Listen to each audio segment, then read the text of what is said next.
La langue a cela d'intéressant que la sonorité de certains mots inspire ce qu'ils expriment.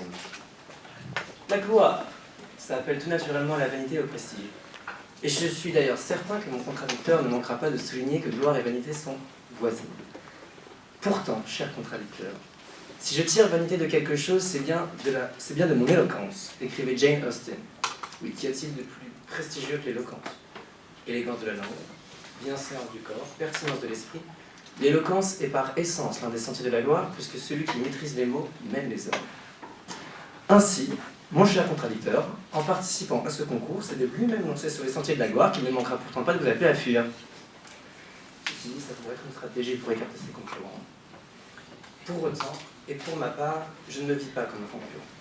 Car la raison de ma présence ici devant vous reste relativement floue, et je ne sais à quel insaisissable sentiment je la dois.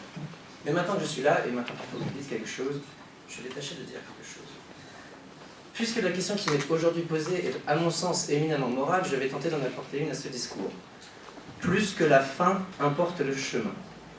La gloire en elle-même est un état de fait, une forme d'admiration sans limite envers un individu entretenu par nombre de ses congénères. Mais la gloire est éphémère, car elle se vit, elle s'éprouve. Elle n'a pas de substance, car elle s'évanouit avec celles qui en sont les dépositaires. Peut-on dire qu'un auteur mort est glorieux? Je ne pense pas.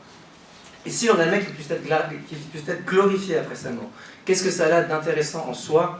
Rien. En revanche, l'œuvre qui l'a mené jusqu'à la gloire, elle, s'inscrit dans le temps et demeure. Et c'est donc bien pourquoi le sentier est plus intéressant que la finalité. Certains, mauvaises langues, diront que la gloire mène à la ruine.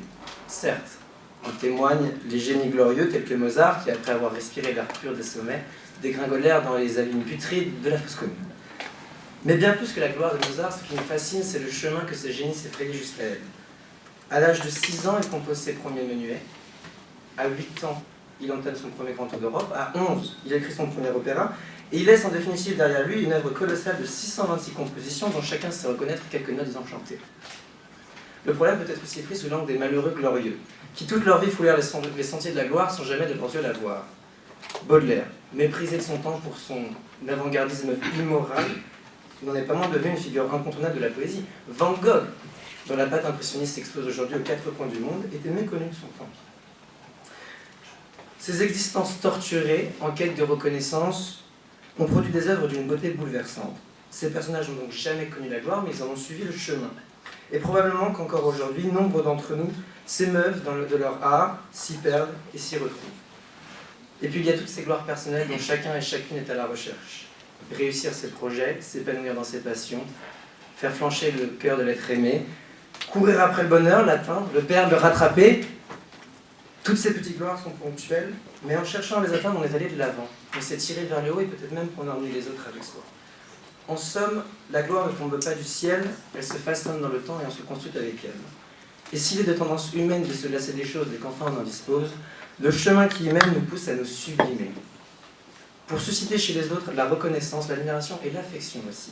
Et c'est précisément dans le regard de l'autre que l'on apprend à s'aimer.